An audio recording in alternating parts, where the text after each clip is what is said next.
Good afternoon mga paps. Share ko lang yung renew ko sa firearms ko sa G3. So may isang barrel kasi ako na 9mm at na-expire siya noong December 5. So ngayon i-share ko lang sa inyo kasi dati kasi yung sa registration ko lahat ng barrel ko ay pinapasikaso ko lang dun sa kakilala ko. So ngayon tinatry ko paano mag-asikaso. So, yung mga alam na paano mag-process ay itong medium to, hindi to para sa inyo. Para lang to sa mga baguhang nagre-renew or gusto mag-process sa license nila. So, una ko palang ginawa, pumunta ako sa eGov. So, dapat pala mag-download ka ng eGov. Tapos mag-register ka sa eGov at doon mo na makita lahat ng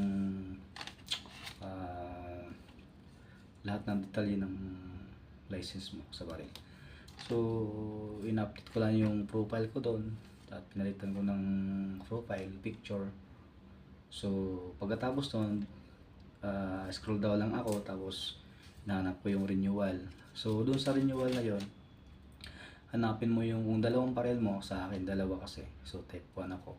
So, makita doon yung caliber 45 at 9mm. So, yung renewal ko kasi doon, renew ko yung 9mm, yun yung G3. So, i-check ko lang yung renewal.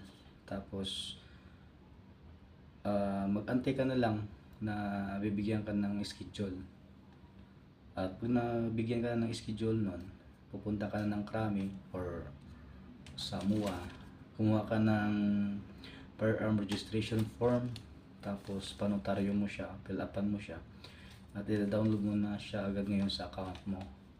Tapos pag na-download mo na siya ay na-upload mo na siya, maghintay ka na lang sa Chief PNP ng FEO kung kailan ma-approve yung firearms registration. At kung na-approve na siya, so medyo matagal 1 week sa akin kasi bago siya approve. So pag na-approve na siya, pumunta ka na ngayon sa one stop shop or MUA or Kamkrami.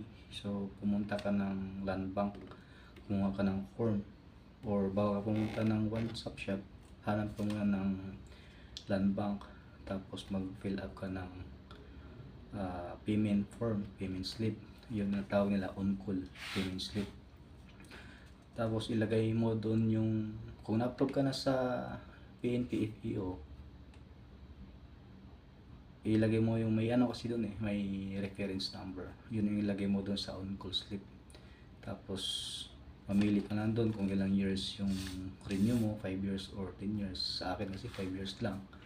So binabayaran ko yun ng 2,000, tapos may 200 para sa card printing. So ang ikalagay mo doon sa on-call na land bank ay PNP FS Fund account. Kapag nabayaran mo na yon, pag nasa Kamkrami ka na or one stop shop mo, ibigay mo lang doon sa window, may window doon sa para sa printing ng